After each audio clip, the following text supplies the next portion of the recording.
ഭക്തിയിൽ വിശ്വം മെനഞ്ഞു മോദാൽ സൃഷ്ടി ചെയ്താദാമിനെയും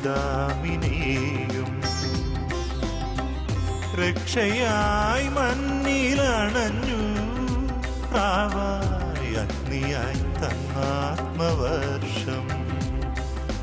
Divine voice, divine voice, divine voice.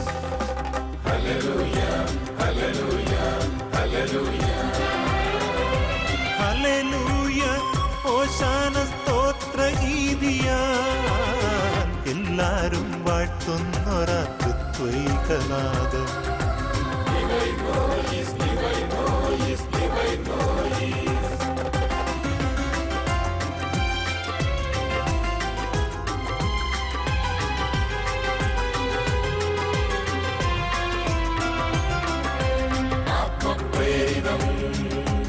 ഹൃദയോദ്ദീപകം ജീവദായകം.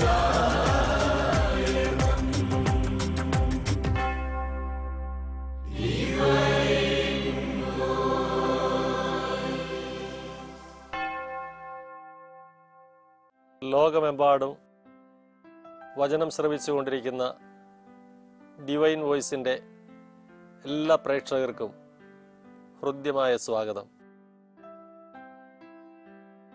വിശുദ്ധ യോഹന്നാന്റെ സുവിശേഷം 1-ാം അധ്യായത്തിൻ്റെ 29 മുതലുള്ള വചനങ്ങൾ ശ്രവിച്ചുകൊണ്ട് അല്പസമയം നമുക്ക് പരിചിന്തനം നടത്താം.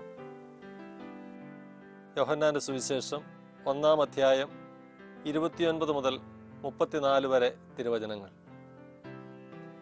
അടുത്ത ദിവസം യേശു തൻ്റെ അടുത്തേക്ക് വരുന്നത് കണ്ട് അവൻ പറഞ്ഞു, ഇതാ ലോകത്തിൻ്റെ പാപം നീക്കുന്ന ദൈവത്തിൻ്റെ കുഞ്ഞാട്. എൻ്റെ പിന്നാലെ വരുന്നവൻ എന്നേക്കാൾ വലിയവനാണെന്ന് ഞാൻ പറഞ്ഞത് ഇവനെ പറ്റിയാണ്.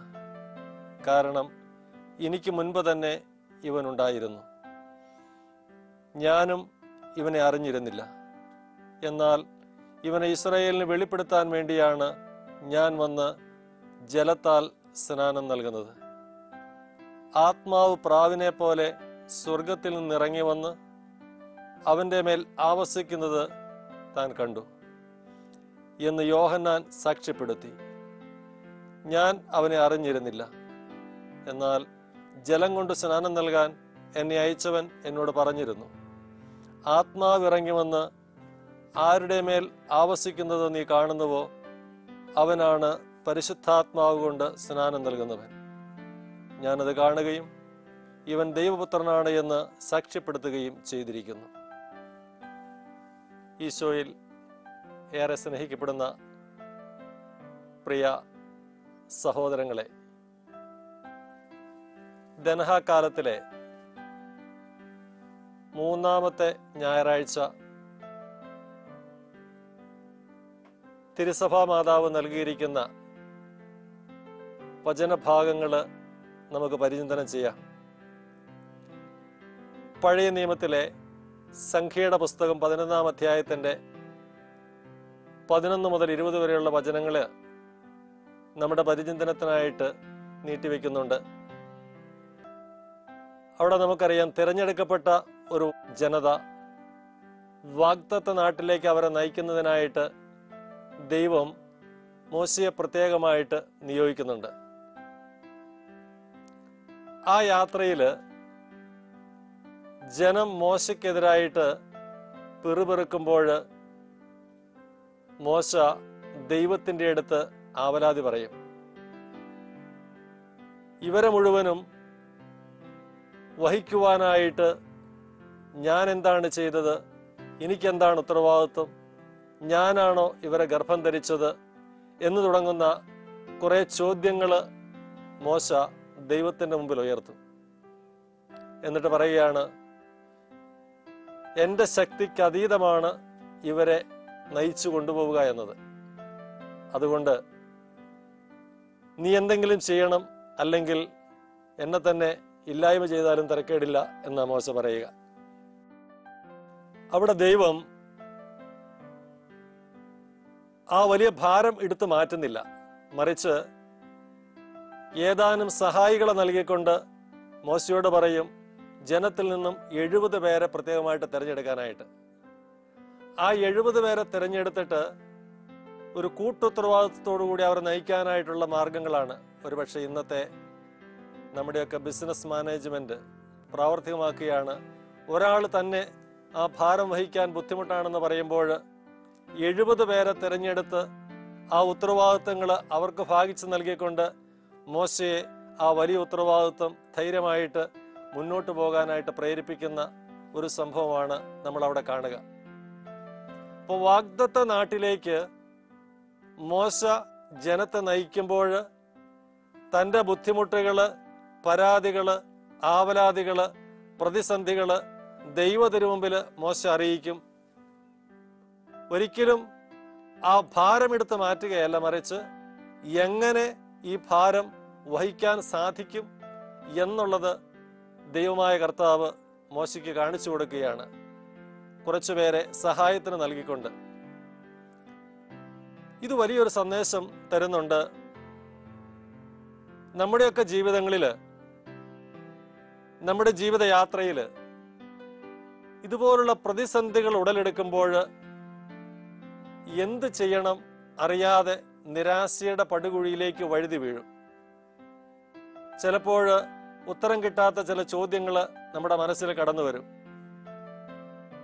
മോശ പറഞ്ഞതുപോലെ എൻ്റെ ജീവനെ നീ എടുത്തോ വേണമെങ്കിൽ എന്ന് ദൈവത്തോട് പറയും. അല്ലെങ്കിൽ സ്വയം ജീവൻ എടുക്കുന്ന ആത്മഹത്യയിലേക്കൊക്കെ പോകുന്ന ചില സംഭവങ്ങൾ നമ്മൾ കാണാറുണ്ട്.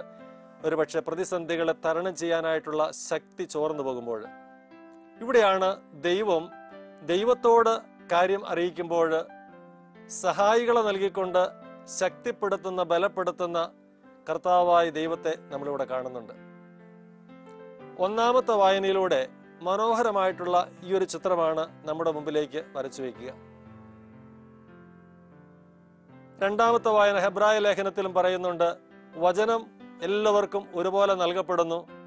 ചിലർ ആ വചനം സ്വീകരിക്കുന്നു, വിശ്വസിക്കുന്നു, അവർക്ക് ആ വചനം ഉപയോഗപ്പെടും.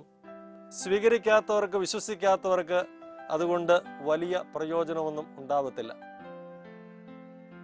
ഇതാണ് രണ്ടാമത്തെ വായനയിൽ ഹെബ്രായ ലേഖനം നമ്മോട് പറഞ്ഞു വയ്ക്കുക. ഇനി നമ്മൾ സുവിശേഷത്തിലേക്ക് കടന്നു വരുമ്പോൾ സ്നാപക യോഹന്നാൻ ഈശോയുടെ വരവിന് മുമ്പ് അയക്കപ്പെട്ടവനാണ് വഴിയൊരുക്കാനായിട്ട്. ആ സ്നാപകൻ വന്ന് വഴിയൊരുക്കി. ധാരാളം പേര് ആ സ്നാപകന്റെ പ്രബോധനം കേട്ടിട്ട് അവന്റെ അടുത്ത് ഓടിക്കൂടി. അവരെയെല്ലാം സ്നാനപ്പെടുത്തുന്നുണ്ട് സ്നാപകൻ. അതിനുശേഷം പിന്നാലെ വരുന്ന യേശു. ആ യേശു കടന്നു വരുമ്പോൾ അവനെ ചൂണ്ടിക്കാണിച്ചിട്ടാണ് സ്നാപകൻ പറയുന്നത്, ഇതാ ലോകത്തിന്റെ പാപം നീക്കുന്ന ദൈവത്തിന്റെ കുഞ്ഞാട്. ഇതാ ലോകത്തിന്റെ പാപം നീക്കുന്ന ദൈവത്തിന്റെ കുഞ്ഞാട്. ഒരുപക്ഷെ കേൾക്കാൻ വളരെ സുഖമുള്ള ഒരു വാക്കാണ് ദൈവത്തിന്റെ കുഞ്ഞാട്. പക്ഷെ അതിൻ്റെ അർത്ഥം നമ്മൾ ആഴങ്ങളിലേക്ക് ചിന്തിക്കുമ്പോൾ അത്ര സുഖപ്രദമായിട്ടുള്ളൊരു വാക്കല്ല ഈ കുഞ്ഞാട് എന്ന് പറയുക. കാരണം അതൊരു ബലിമൃഗമാണ്, വധിക്കപ്പെടേണ്ടതാണ്, ബലിയായിട്ട് അർപ്പിക്കപ്പെടേണ്ടതാണ്. അപ്പൊ അങ്ങനെ ഒരു കുഞ്ഞാടിനെയാണ് ചൂണ്ടിക്കാണിച്ചുകൊണ്ട് യോഹന്നാൻ പറയുന്നത്, ഇതാ ലോകത്തിന്റെ പാപം നീക്കുന്ന ദൈവത്തിന്റെ കുഞ്ഞാട്. അപ്പൊ ഈ കുഞ്ഞാടിനെ കുറിച്ച് പറയുമ്പോൾ എന്താണ് ഈ കുഞ്ഞാട്, അല്ലെങ്കിൽ പഴയ നിയമ പശ്ചാത്തലം നമ്മളൊന്ന് മനസ്സിലാക്കുമ്പോഴാണ് യഥാർത്ഥത്തിൽ ഇതാ ലോകത്തിന്റെ പാപം നീക്കുന്ന ദൈവത്തിന്റെ കുഞ്ഞാട് എന്ന് സ്നാപകൻ പറയുന്നതിന്റെ അർത്ഥം നമുക്ക് വ്യക്തമാവുക. ഉദാഹരണത്തിന് ഉൽപ്പത്തിയുടെ പുസ്തകം 4-ാം അധ്യായത്തിന്റെ 8-ാം വചനത്തിൽ നമ്മൾ കാണുന്നുണ്ട്, കായേൻ ആബേലിനെ കൊല്ലുന്ന ഒരു സംഭവം. കായേൻ സഹോദരനായ ആബേലിനെ വിളിച്ചുകൊണ്ടുവന്ന് അവനെ കൊല്ലും. തുടർന്ന് കായേൻ ദൈവത്തോട് മാപ്പപേക്ഷിക്കുകയാണ്, ദൈവത്തോട് പ്രാർത്ഥിക്കുകയാണ്. ദൈവം ആ പ്രാർത്ഥന കേൾക്കണമോ വേണ്ടയോ? ഉടനെ തന്നെ ആബേലിന്റെ രക്തം നീതിക്ക് വേണ്ടിയിട്ട് കരഞ്ഞു പ്രാർത്ഥിക്കും. വധിക്കപ്പെട്ട ആബേലിന്റെ രക്തം നീതിക്ക് വേണ്ടിയിട്ട് ദൈവസന്നിധിയിൽ പ്രാർത്ഥിക്കുന്നു. ആ പ്രാർത്ഥനയും ദൈവം കേൾക്കേണ്ടതാണ്. തീർച്ചയായിട്ടും കൂടുതലായിട്ട് ആബേലിന്റെ പ്രാർത്ഥനയാണ് കേൾക്കേണ്ടത്. കാരണം നിഷ്കളങ്കനായ നീതിമാനായ ആബേലിനെ യാതൊരു കാരണവും കൂടാതെ കായേൻ വധിക്കുകയായിരുന്നു. പക്ഷെ വധിച്ച ശേഷം കായേൻ ദൈവത്തിന്റെ മുമ്പിൽ മാപ്പിന് വേണ്ടി പ്രാർത്ഥിക്കുന്നു. ആബേലിന്റെ രക്തം നീതിക്ക് വേണ്ടിയിട്ടും പ്രാർത്ഥിക്കുന്നു. ദൈവം ഈ ആബേലിന്റെ പ്രാർത്ഥന കേൾക്കണമെങ്കിൽ കായേൻ ആക്രമിച്ച അല്ലെങ്കിൽ തെറ്റു ചെയ്ത കായേനോട് ശിക്ഷിക്കാതെ എങ്ങനെ ഈ പ്രാർത്ഥന കേൾക്കാൻ പറ്റും? ഇതാണ് ചോദ്യം. കായേനും ആബേലും പ്രാർത്ഥിക്കുന്നു. അപ്പോ കായേൻ ശിക്ഷിക്കപ്പെടാതെ ആബേലിന് നീതി കിട്ടുന്നില്ല. കാരണം നീതി കിട്ടാനായിട്ട് ആബേൽ ശിക്ഷിക്കപ്പെടണം, കായേൻ ശിക്ഷിക്കപ്പെടണം. അതാണ് ആബേലിന്റെ പ്രാർത്ഥന. ഇതുകൊണ്ടാണ് ജോൺ 23 മാർപ്പാപ്പ ഇപ്രകാരം പറഞ്ഞു വെക്കുന്നത്: നാം എല്ലാവരും കൊലയാളികളാണ് എന്ന് മാർപ്പാപ്പ പറയും. എന്നിട്ട് അദ്ദേഹം പറയുകയാണ്, നാം എല്ലാവരും സ്വന്തം സഹോദരങ്ങളെ ഒന്നല്ലെങ്കിൽ മറ്റൊരു വിധത്തില് നശിപ്പിക്കുന്നവരാണ്, ഹത്യ ചെയ്യുന്നവരാണ്. അതുകൊണ്ടാണ് പരിശുദ്ധ പിതാവ് പറയുന്നത്, നാം എല്ലാവരും കൊലയാളികളാണ്, നമ്മുടെ സഹോദരങ്ങളെ ഒന്നല്ലെങ്കിൽ മറ്റൊരു വിധത്തില് നശിപ്പിക്കുന്നുണ്ട് എന്ന്. എന്നിട്ട് അക്രമത്തിനിരയായ ആ വ്യക്തികളോട് അല്ലെങ്കിൽ അവർക്ക് നീതി കിട്ടണം. ആക്രമിച്ചിട്ടുള്ള നാം അല്ലെങ്കിൽ കായേനെ പോലെ നാമും ഇപ്രകാരം ചെയ്തിട്ട് പ്രവർത്തിച്ചിട്ട് ദൈവസന്നിധിയിൽ കരുണയ്ക്ക് വേണ്ടിയിട്ട് അപേക്ഷിക്കും. അപ്പൊ ഇതാണ് കായേന്റെ ചിഹ്നം പേറുന്നവരാണ് നാം എന്ന് പറയുമ്പോൾ മനസ്സിലാക്കുക, പാപം ചെയ്ത് ദൈവകാരുണ്യത്തിന് വേണ്ടി അപേക്ഷിക്കുന്ന ഒരവസ്ഥ കായേനെ പോലെ മനുഷ്യവംശം മുഴുവനും അതാണ് ചെയ്തുകൊണ്ടിരിക്കുക. എന്നാൽ അപ്രകാരം ഒരു നീതി നടപ്പാക്കണമെങ്കിൽ, ആബേലിന് നീതി നടത്തപ്പെട്ട് കിട്ടണമെങ്കിൽ പഴയ നിയമ പശ്ചാത്തലത്തില് രക്തം ചിന്തണം. കായേന്റെ രക്തം ചിന്തുമ്പോഴാണ് അതിനൊരു പരിഹാരമാവുക. അതുകൊണ്ടാണല്ലോ ഹെബ്രായ ലേഖനം 9 അധ്യായത്തിന്റെ 22 പറയുന്നുണ്ട്, രക്തച്ചൊരിച്ചൽ കൂടാതെ പാപമോചനമില്ല എന്നാണ് പറഞ്ഞു വയ്ക്കുന്നത്. അത് ആ പഴയ നിയമ കാലത്തെ അവരുടെ ചിന്തയനുസരിച്ച് അല്ലെങ്കിൽ അന്നത്തെ നിയമമനുസരിച്ച് രക്തച്ചൊരിച്ചിലൂടെ കൂടാതെ പാപമോചനം ലഭിക്കുന്നില്ല. മർക്കോസിന്റെ സുവിശേഷത്തിൽ നമ്മൾ വായിക്കും, നിങ്ങളുടെ ജീവന് പകരമായിട്ട് നിങ്ങൾ എന്ത് കൊടുക്കും? അപ്പോ ഒരു തെറ്റ് ചെയ്താല് അത് പരിഹരിക്കപ്പെടണമെങ്കിൽ രക്തം ചൊരിഞ്ഞാണ്, ബലി അർപ്പിച്ചുകൊണ്ടാണ്. ഇവിടെയാണ് മൃഗങ്ങളെയൊക്കെ ബലിയർപ്പിക്കുന്ന ഒരു പരിപാടി അല്ലെങ്കിൽ അപ്രകാരമുള്ള ഒരു രീതി സമ്പ്രദായം ആരംഭിക്കുക. മൃഗങ്ങളെ ബലിയർപ്പിച്ച് രക്തം ചൊരിഞ്ഞുകൊണ്ട് പാപപരിഹാരത്തിന് വേണ്ടിയിട്ട് പ്രാർത്ഥിക്കുന്നു. ആദ്യ പെസഹായിൽ നമുക്കറിയാം, പുറപ്പാടിന്റെ പുസ്തകം 12 അധ്യായത്തിൽ നമ്മൾ കാണും ആദ്യ പെസഹ. അവിടെ കുഞ്ഞാട് വധിക്കപ്പെടുന്നുണ്ട്. വാഗ്ദത്ത നാട്ടിലേക്ക് ഈജിപ്തിന്റെ അടിമത്തത്തിൽ നിന്നും ജനത്തെ മോചിപ്പിക്കുന്നതിന് മുമ്പ് ദൈവമായ കർത്താവ് അവരോട് പറയുകയാണ്, ഒരു വയസ്സായ കുഞ്ഞാട്, കറ കൂടാത്ത ഒരു കുഞ്ഞാടിനെ വധിച്ച് നിങ്ങളുടെ ഭവനത്തിന്റെ കട്ടടപ്പടികളിൽ അത് തേയ്ക്കണം. സംഹാരദൂതൻ കടന്നു പോകുമ്പോൾ നിങ്ങളുടെ മക്കളെ രക്ഷപ്പെടുത്തുന്നതിനുള്ള ഒരടയാളമായിരിക്കും ഇത്. അത് കാണാത്ത ഭവനങ്ങളില്, കാരണം ഫറോയ്ക്ക് പല അടയാളങ്ങൾ കൊടുത്തിട്ടും ജനത്തെ വിട്ടയക്കാൻ തയ്യാറാകാത്ത ഫറവോ. അപ്പോൾ അവിടെയുള്ളവരുടെ കയ്യിൽ നിന്നും ജനത്തെ മോചിപ്പിക്കാനായിട്ടുള്ള ഒരു മാർഗം. അപ്പൊ പെസഹായിലൂടെ ജനത്തിന്റെ വിമോചനത്തിന് വേണ്ടിയിട്ട് കുഞ്ഞാടിനെ ബലിയർപ്പിക്കുന്നതായിട്ട് പുറപ്പാടിന്റെ പുസ്തകത്തിൽ നമ്മൾ കാണുന്നുണ്ട്. ഇപ്രകാരമുള്ള ഒരു ബലിയർപ്പണം. അപ്പൊ മൃഗബലികള്, മൃഗത്തിന്റെ രക്തം ചൊരിഞ്ഞുകൊണ്ട് പാപമോചനം നേടാമെന്നുള്ള ഒരു ചിന്ത. പക്ഷേ മനുഷ്യന്റെ പാപത്തിന് പരിഹാരമായിട്ട് ഈ മൃഗങ്ങളുടെ രക്തം പോരാ, അല്ലെങ്കിൽ അത് പര്യാപ്തമല്ല എന്ന് തിരിച്ചറിയുന്ന മനുഷ്യൻ ഇതെല്ലാ മതങ്ങളിലും കാണും. അതുകൊണ്ടാണല്ലോ ബലികൾ, മൃഗബലികളൊക്കെ എല്ലാം നടത്തിയിരുന്നതായിട്ട് നമ്മൾ കാണുന്നത്. പക്ഷേ പിന്നീട് മനുഷ്യരക്തം ചില സ്ഥലങ്ങളിലൊക്കെ നരബലികൾ നടത്തുന്നതായിട്ട് നമ്മൾ കാണാറുണ്ട്. ഇതിന്റെയൊക്കെ പശ്ചാത്തലത്തില് പഴയ നിയമത്തില് കുഞ്ഞാടിനെ വധിച്ചുകൊണ്ട് ആ പാപത്തിൽ നിന്നും അടിമത്തത്തിൽ നിന്നും ജനത്തെ മോചിപ്പിക്കാനായിട്ട് ശ്രമിക്കുന്നെങ്കിൽ പുതിയ നിയമത്തിലേക്ക് കടന്നു വരുമ്പോഴത്തേക്കും പാപമില്ലാത്തവൻ പാപിക്ക് വേണ്ടിയിട്ട് രക്തം ചിന്തുമ്പോഴാണ് യഥാർത്ഥത്തിൽ അവന് മോചനം കിട്ടുക. പാപമില്ലാത്ത ഒരു വ്യക്തി പാപികളായവന് വേണ്ടിയിട്ട് രക്തം ചിന്തുമ്പോൾ അവന്റെ പാപം മോചിക്കപ്പെടുന്നു. ഇതാണ്. അപ്പൊ നീതി കിട്ടണമെങ്കിൽ ഒരുവൻ മറ്റൊരുവനോട് തെറ്റ് ചെയ്യുമ്പോൾ ആ തെറ്റ് ചെയ്തവന് നീതി കിട്ടണം. ആര് അക്രമത്തിനിരയായോ രണ്ടുപേർക്കും നീതി കിട്ടണമെങ്കിൽ ഒരു ബലി നടക്കണം, അവിടെ രക്തം ചൊരിയണം. അത് പാപമില്ലാത്തവന്റെ രക്തമായിരിക്കണം. അതുകൊണ്ടാണ് ദൈവം തൻ്റെ ഏകജാതനെ, പാപം തൊട്ട് തീണ്ടിയിട്ടില്ലാത്ത തൻ്റെ തിരുക്കുമാരനെ ഈശോയെ ഈ ലോകത്തിലേക്ക് അയക്കുക. എന്നാൽ ആ രക്ഷകൻ ഈ ലോകത്തിലേക്ക് കടന്നു വരുമ്പോൾ അവനു വേണ്ടി കാത്തിരുന്ന ജനത അവന്റെ അറിയിപ്പിന് വേണ്ടിയിട്ട് രാജകൊട്ടാരത്തിന്റെ അന്തഃപുരങ്ങളില് ആ പെരുമ്പറയടിച്ച് അറിയിപ്പ് വരുമെന്ന് കാതോർത്തിരുന്നു. പക്ഷെ ഈ അറിയിപ്പ് വന്നത് രാജകൊട്ടാരത്തിലല്ല, മറിച്ച് പാവപ്പെട്ട ആട്ടിടയന്മാർക്ക്. പിന്നീട് ആ സന്ദേശം അവർക്ക് അറിയിക്കുമ്പോഴും ആ സന്ദേശം സ്വീകരിക്കാനാകാതെ യഹൂദന്മാരും മതാചാര്യന്മാരും ഒക്കെ പുറംതിരിഞ്ഞു നിൽക്കുന്നത് നമ്മൾ കാണും. ഈ സന്ദർഭത്തിലാണ് സ്നാപക യോഹന്നാൻ അയക്കപ്പെടുക. ആ സ്നാപകൻ വന്ന് അനുതാപത്തിന്റെ സുവിശേഷം പ്രസംഗിച്ച്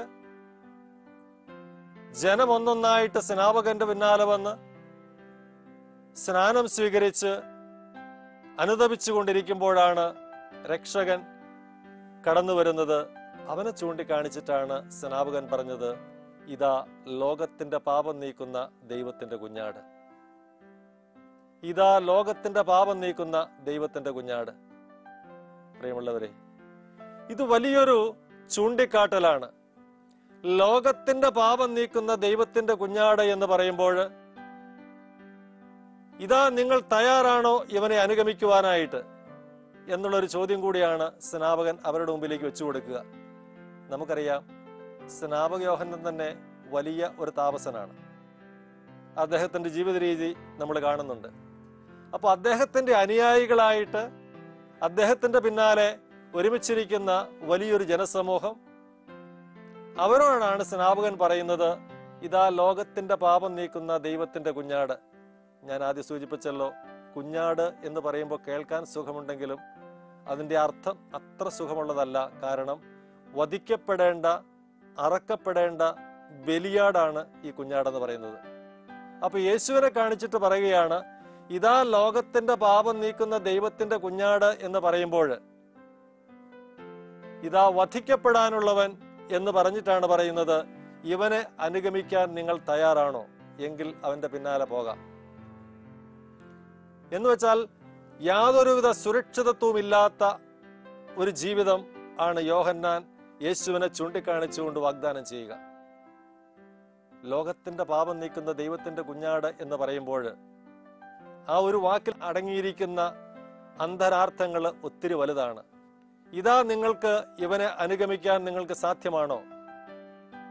യാതൊരുവിധ സുരക്ഷിതത്വം ഇല്ലാത്ത ഒരു ജീവിതം. കാരണം എപ്പോൾ വധിക്കപ്പെടും, എങ്ങനെ വധിക്കപ്പെടും അറിയില്ല. സ്നാപകൻ മുൻകൂട്ടി തന്നെ അവനെക്കുറിച്ചുള്ള ഒരു പ്രവചനം, അല്ലെങ്കിൽ എന്താണ് സംഭവിക്കാൻ പോകുന്നത് എന്ന് യേശുവിന്റെ വരവോടുകൂടി ചൂണ്ടിക്കാണിച്ചുകൊണ്ടാണ് ജനത്തെ പ്രബോധിപ്പിക്കുക. പ്രിയമുള്ളവരെ, ഈ കുഞ്ഞാടാണ് പാപങ്ങൾ വഹിച്ച, അല്ലെങ്കിൽ പഴയ നിയമത്തില് കുഞ്ഞാടിനെ ബലിയർപ്പിച്ചുകൊണ്ട് ഒരു വിമോചനം സാധ്യതമായെങ്കിൽ പുതിയ നിയമത്തിലേക്ക് കടന്നു വരുമ്പോൾ പിതാവായ ദൈവം തന്റെ പുത്രനായ യേശുവിനെ ഈ ലോകത്തിലേക്ക് അയച്ച് അവൻ രക്തം ചൊരിഞ്ഞ് ഒരു കുഞ്ഞാടിനെ പോലെ വധിക്കപ്പെട്ടിട്ട് ലോകം മുഴുവനും രക്ഷിക്കപ്പെടണം, അതിനു വേണ്ടിയിട്ട് അയക്കപ്പെട്ടവനാണ് ഈ കുഞ്ഞാട്. അവനെ ചൂണ്ടിക്കൊണ്ടാണ് സ്നാപകൻ പറഞ്ഞത്, ഇതാ ലോകത്തിന്റെ പാപം വഹിക്കുന്ന ദൈവത്തിന്റെ കുഞ്ഞാട്. പ്രിയമുള്ളവരെ, ആ യേശുവിനെ, ആ കുഞ്ഞാടിനെ രക്ഷകനായിട്ട് ഹൃദയത്തിൽ സ്വീകരിക്കുമ്പോൾ, അവന്റെ പിന്നാലെ ഇറങ്ങി പുറപ്പെടുവാനായിട്ട് നമ്മളെ സന്നദ്ധരാകുമ്പോൾ ഒരു കാര്യം നമ്മൾ തിരിച്ചറിയണം, ഈ കുഞ്ഞാടിനെ പോലെ നമ്മുടെയും ജീവിതങ്ങള് സുരക്ഷിതത്വത്തിന്റെ മേഖലകളിൽ നിന്നും സുരക്ഷിതത്വമില്ലാത്തൊരു മേഖലയിലേക്ക് നമ്മളും വലിച്ചെറിയപ്പെടുന്നു അല്ലെങ്കിൽ ഇറക്കപ്പെടുന്നു എന്ന തിരിച്ചറിവുണ്ടാകണം. സുരക്ഷിതമായിട്ട് ഒതുങ്ങിക്കൂടാനുള്ള ഒരു സ്ഥലമല്ല ക്രൈസ്തവ ജീവിതം. കുഞ്ഞാടിനെ പോലെ വധിക്കപ്പെടേണ്ട വരുമ്പോൾ നെഞ്ചു വിരിച്ചു നിൽക്കാനും അതിനു വേണ്ടിയിട്ട് മുന്നോട്ട് കടന്നു വരുവാനുമുള്ള വലിയ സന്നദ്ധത ഓരോ ക്രൈസ്തവ വിശ്വാസിക്കും ഉണ്ടാകണം എന്ന ഒരു ചിന്ത കൂടി സ്നാപക യോഹന്നാൻ ഈ കുഞ്ഞാടിനെ ചൂണ്ടിക്കാണിക്കുമ്പോൾ നമ്മുടെയൊക്കെ ഹൃദയങ്ങളിലേക്ക് വെച്ചു തരുന്നുണ്ട്. ഒരു പക്ഷേ ഈ വലിയ ചിന്ത, ഈ കുഞ്ഞാടിന്റെ ചിന്ത മാക്സിമില്യൻ കോൾബേ എന്ന് പറയുന്ന ആ വന്യ വൈദികന്റെ മനസ്സിൽ തീർച്ചയായിട്ടും വളരെ ആഴത്തിൽ പതിഞ്ഞിട്ടുണ്ടാകണം. അതുകൊണ്ടാണല്ലോ സഹോദരന് വേണ്ടിയിട്ട് തൻ്റെ ജീവൻ ഹോമിക്കുവാനായിട്ട് അവൻ തയ്യാറായത്. ഇപ്രകാരമുള്ള ഒരു സ്വയം ബലിയർപ്പണം, അതിന് നീ സന്നദ്ധനാണോ എന്നുള്ളതാണ് സ്നാപകൻ ഈ കുഞ്ഞാടിനെ ചൂണ്ടിക്കാണിച്ചുകൊണ്ട് നമ്മോട് പറയുക. പ്രിയമുള്ള സഹോദരങ്ങളെ, നമ്മുടെയൊക്കെ ക്രൈസ്തവ ജീവിതം ദൈവാലയത്തിന്റെ 4 മതിൽക്കെട്ടുകൾക്കുള്ളിൽ മാത്രം ഒതുങ്ങിത്തീരേണ്ട ഒന്നല്ല. ഇതാ ലോകത്തിന്റെ പാപം നീക്കുന്ന ദൈവത്തിന്റെ കുഞ്ഞാട് എന്ന് സ്നാപക യോഹന്നാൻ യേശുവിനെ കുറിച്ച് പറയുന്നെങ്കിൽ അവനെ അടിയുറച്ച് വിശ്വസിക്കുന്ന ഓരോ ക്രൈസ്തവ വിശ്വാസിയും, നിങ്ങളും ഞാനുമൊക്കെ ആവശ്യം വരുമ്പോൾ അവർക്ക് വേണ്ടിയിട്ട് രക്തം ചിന്തേണ്ടി വരുമ്പോഴും സന്നദ്ധരാകുന്ന ആ ഒരവസ്ഥയിലേക്ക് നമ്മൾ വളരണം. അതാണ് സ്നാപകൻ നമ്മോട് പറയുന്നതും യേശു ആഗ്രഹിക്കുന്നതും. അപ്രകാരം സ്വയം ബലിയായിട്ട് മാറാൻ നാം സന്നദ്ധരാണോ? ഒരു കുഞ്ഞാടിനെ പോലെ വധിക്കപ്പെടാനും രക്തം ചിന്താനും അപരന്റെ രക്ഷയ്ക്ക് വേണ്ടിയിട്ട് ബലിയായി മാറാനും ബലിയേകാനുമൊക്കെ നമ്മൾ സന്നദ്ധരാണോ? ഇതാണ് തിരുവചനം നമ്മോട് ചോദിക്കുക.